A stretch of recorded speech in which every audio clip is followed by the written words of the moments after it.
Bagian firman Tuhan dalam persekutuan ibadah minggu yang kedua di bulan Oktober, sebagaimana yang diturunkan oleh Majelis Pekerja Sinode Gemis, terambil dari kitab Ayub pasal 28, membacanya dari ayat 1 sampai ayat 28.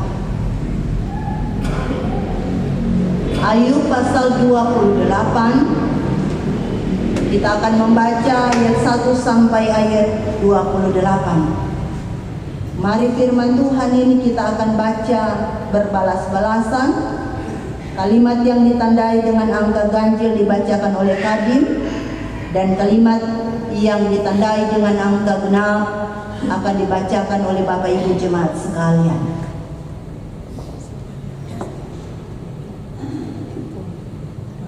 Lembaga Alkitab Indonesia memberi judul "Manusia Tidak Dapat Menemukan Hikmat". Memang ada tempat orang menambang perak dan tempat orang melimbang emas.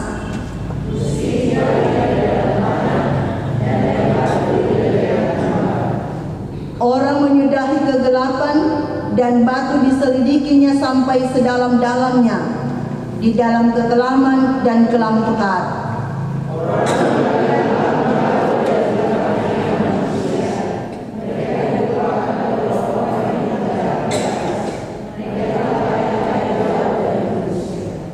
Tanah yang menghasilkan pangan, di bawahnya dibongkar bangkir seperti oleh api.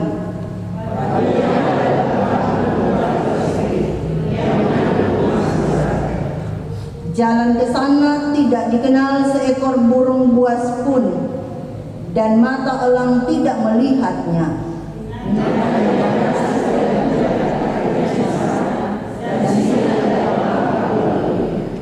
Manusia melekatkan tangannya pada batu yang keras. Ia membongkar bangkir gunung-gunung sampai pada akar-akarnya.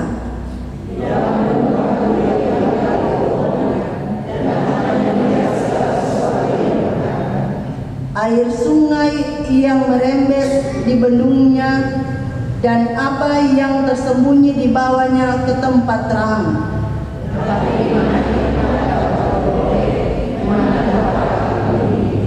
Jalan ke sana tidak diketahui manusia, dan tidak didapati di negeri orang hidup.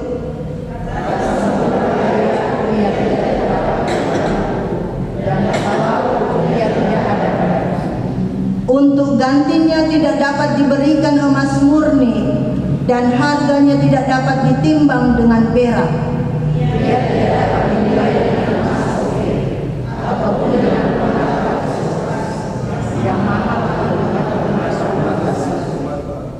Tidak dapat diimbangi oleh emas atau kaca, ataupun ditukar dengan permata dari emas tua.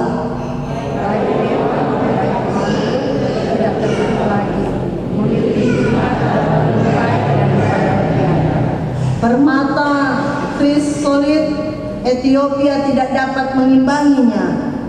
Ia tidak dapat dinilai dengan emas murni.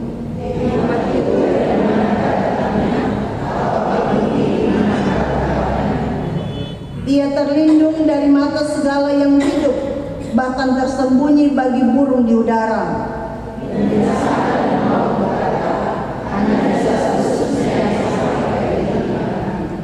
Allah mengetahui jalan ke sana, Ia juga mengenal tempat kediamannya.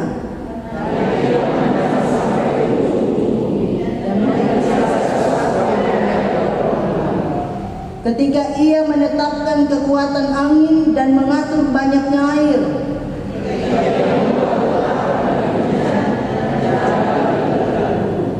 ketika itulah Ia melihat hikmat, lalu memberitakannya, menetapkannya, bahkan menyelidikinya.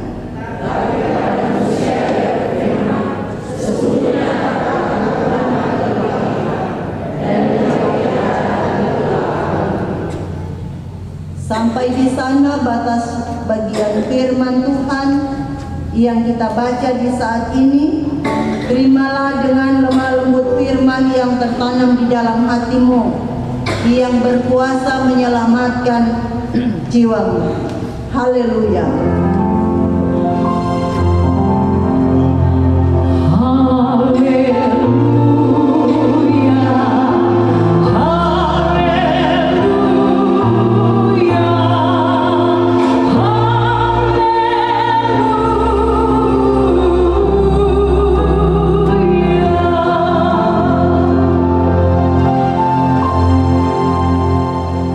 Shalom.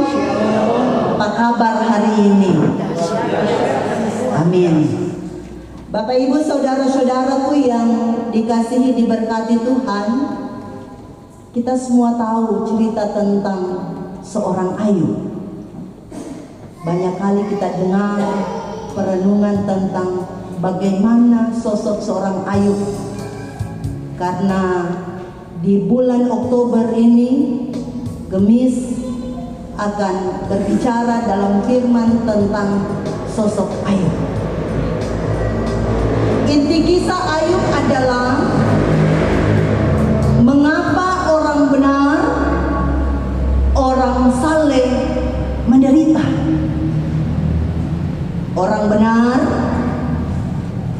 bukan orang yang tidak berdosa, tetapi orang benar adalah orang yang sadar akan dosanya, yang mengaku ia berdosa, sehingga ia selalu mencari Tuhan.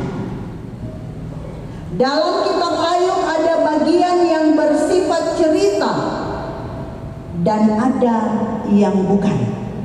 Bagian awal Ayub 1-3 dan bagian akhir itu adalah cerita.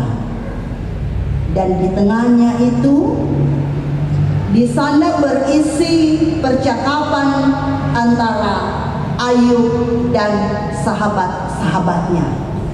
Ada diskusi antara Ayub dan sahabat-sahabatnya, yaitu Elifas, Sofar, Bildad, dan Elihu. Apa yang mereka percakapkan? Apa yang mereka diskusikan?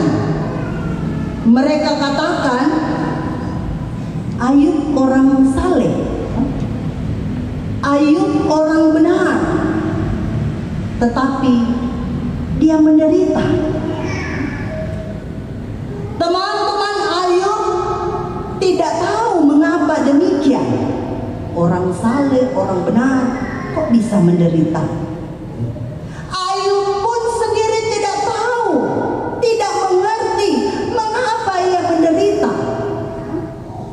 Kita semua tahu bagaimana Ayub kehilangan semuanya, anak-anak, semua hartanya, bahkan istrinya memuja dia ketika ia masih mengimani Allah di dalam pergumulan yang dihadapi. Ayub pun tidak tahu, bahkan teman-temannya juga tidak tahu soal pertaruhan antara Tuhan dan iblis di balik penderitaan Ayub. Oleh karena itu, mereka berdiskusi, mereka bertukar pikiran untuk mencari jawaban atas apa yang dialami oleh Ayub. Diskusi mereka itu sangat panjang. Saya melihat itu dari Ayub pasal 4 sampai Ayub pasal 37. Itu diskusi antara Ayub dan teman-temannya, hanya untuk mencari tahu kenapa Ayub menderita. Karena dia adalah seorang yang saleh, dia adalah seorang yang benar.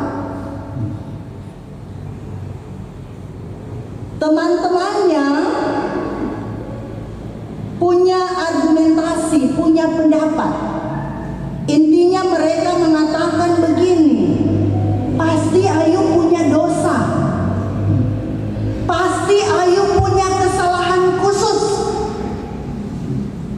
Misalnya, ia memeras para janda, ia tidak membayar upah buruhnya, Dia kaya mungkin karena dia merampas harta orang lain. Atas apa yang disampaikan argumentasi dari teman-temannya, apa yang Ayub katakan? Penghibur sialan kalian semua. Ayub 16 ayat 1. Kalian mau menghibur atau menghakimi aku? Karena Ayub yakin bahwa ia tidak melakukan hal-hal seperti yang dituduhkan oleh teman-temannya. Hal-hal yang secara manusia salah terhadap orang lain. Itu keyakinan Ayub. Saudara-saudaraku, Ayub pun pernah ada pada titik di mana ia seolah-olah menyalahkan Tuhan atas apa yang terjadi pada dirinya.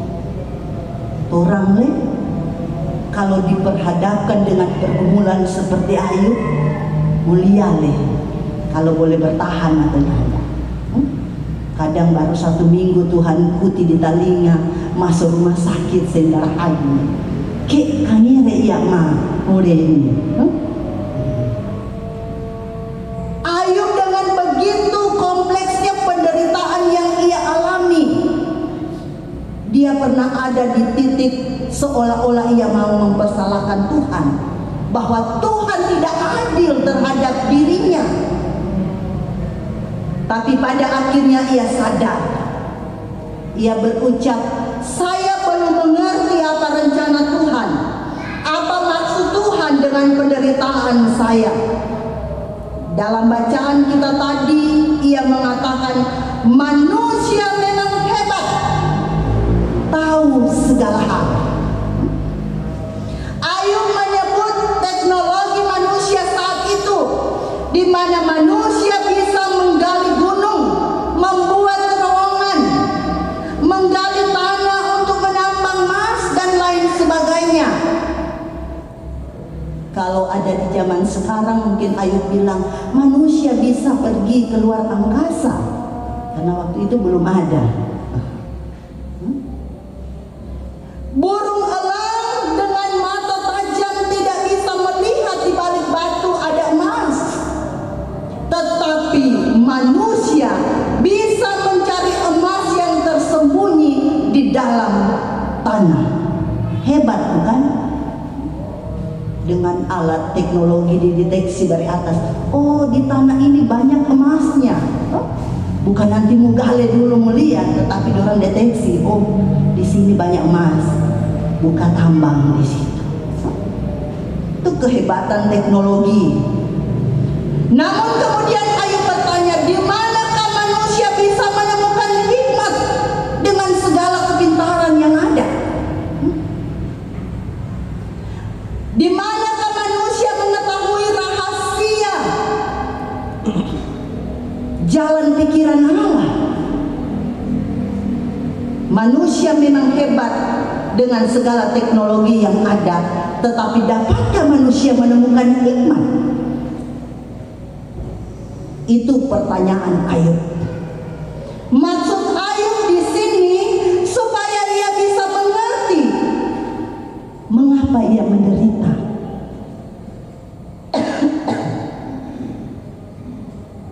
Bapak Ibu saudara-saudaraku yang dikasihi oleh Tuhan, untuk memahami itu tidak cukup hanya dengan akal, kepintaran manusia. Manusia dengan akalnya yang luar biasa dapat melakukan banyak hal hebat, tetapi untuk memahami hikmat Allah, untuk memahami jalan Allah di dunia ini, tidak cukup hanya dengan menggunakan akal. Dibutuhkan hikmat dari Allah. Tetapi di manakah hikmat itu ditemukan?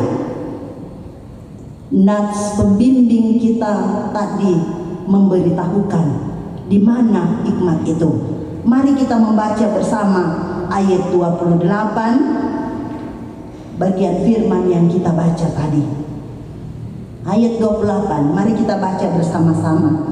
Tetapi kepada manusia ia berfirman, sesungguhnya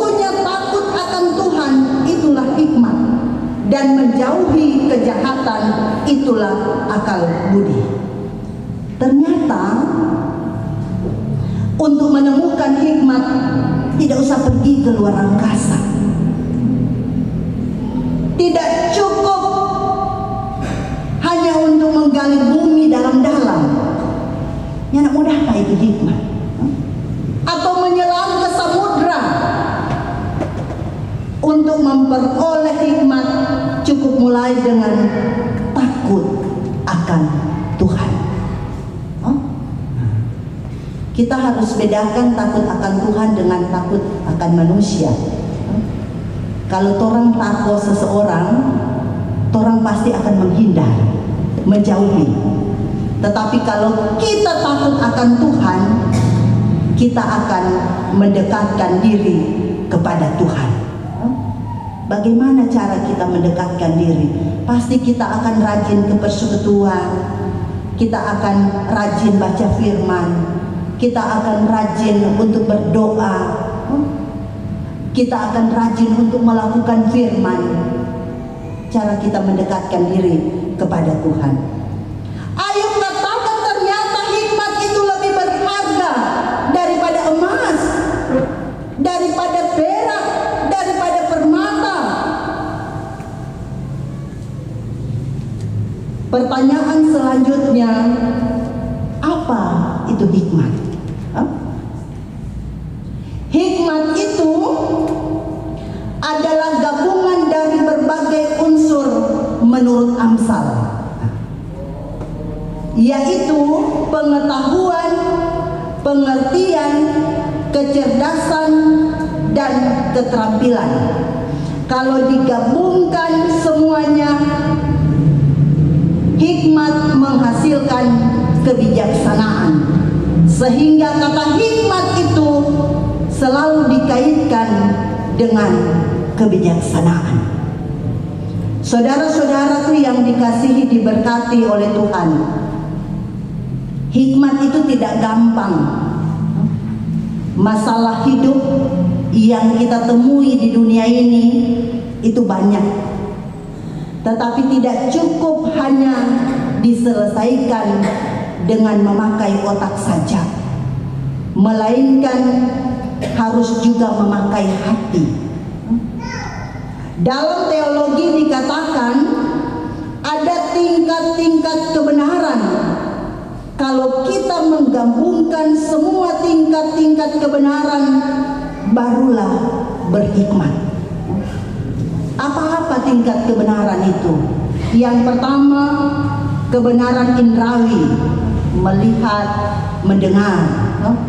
Kemudian kebenaran ilmiah, itu tentang kebenaran logika dan akali. Orang melihat matahari itu terbit di ufuk timur, dia tenggelam di ufuk barat. Orang tahu itu. Anak-anak kecil lagi kalau diajar, dari terbit matahari di timur, dia tenggelam di barat. Itu menurut indera, kebenaran indera kita. Tetapi kalau melihat dari ilmiah, bukan mataharinya dari timur ke barat, tetapi buminya yang berputar.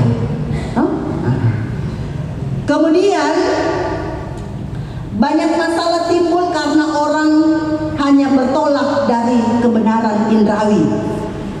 Kita mendengar sesuatu, mendengarnya itu hanya sepintas, hanya setengah-setengah, belum tahu DP latar belakang itu seperti apa. Kaget kita sobat cerita di sebelah, kita tadi ada dengar begini, ada DP tambah satu kata, berikut terus lagi yang itu kesana, kita ada dengar begini, tambah lagi satu kata, akhirnya nekwa sitori harek dato. Itu hanya kebenaran indrawi, cuma mendengar, tidak tahu pokok persoalan seperti apa. Orang semulai antar cerita, nekwa gosip, nekwa sitori, ku ianui nebera, ianui nebera. Kemudian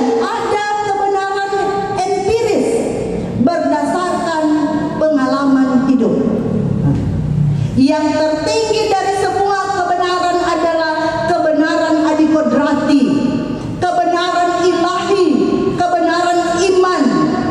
Jika semua kebenaran digabungkan, itulah hikmah. Kalau mau jujur dalam hidup kita, lebih banyak berpegang pada kebenaran apa?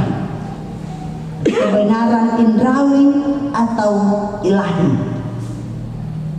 Paling banyak orang melihat dan mendengar. Banyak masalah timbul karena orang hanya bertolak dari kebenaran indrawi. Sehingga dari firman Tuhan ini, Ayub berkata, saya tidak salah. Orang hanya melihat menilai Ayub dari kebenaran indrawi. Saya tidak salah. Namun ia belum mengerti. Dalam diskusi ia mengerti bahwa pasti ada maksud Tuhan dengan semua yang dialaminya. Oleh karena itu, setelah berdebat panjang lebar, ia mengatakan, apapun yang terjadi, saya tetap hidup takut akan Tuhan. Oleh karena itu, ia berhikmat. Ayo, begitu juga dalam kehidupan kita, kita akan menghadapi segala bentuk persoalan hidup, segala bentuk permasalahan hidup. Tetapi ingat, ada kebenaran-kebenaran dalam konflik itu. Ada kebenaran-kebenaran dalam pergumulan, persoalan, permasalahan hidup kita. Ayub sadar siapa dirinya. Ayub harus menerima keterbatasannya. Tidak semua pertanyaan mempunyai jawaban. Tidak semua akibat mempunyai sebab. Tidak semua kebijaksanaan Allah tercerna oleh logika. Sikap inilah yang membuat Ayub mengalami kuasa Allah. Pertanyaan tetap tak terjawab. Kalau orang baca Ayub, apakah terjawab? Kenapa Ayub dia dalam keadaan menderita itu? Padahal dia saleh, dia benar. Apakah dia tahu sampai akhir Ayub? Tidak. Tetapi apa yang Tuhan buat dalam kehidupannya, Tuhan kembalikan 2 kali lipat melebihi yang ia kehilangan. Kenapa? Tidak semua persoalan harus kita pahami. Ada hal-hal yang tetap tinggal sebagai misteri. Tuhan bilang, urus Job, anak berurusan. Urus apa yang ada pada kita, selebihnya serahkan Pak Tuhan. Tuhan yang urus pasti akan lebih baik. Untuk itu jadilah orang-orang berhikmat dengan hidup takut akan Tuhan dan menjauhi kejahatan. Pasti hidup kita akan diberkati oleh Tuhan. Amin.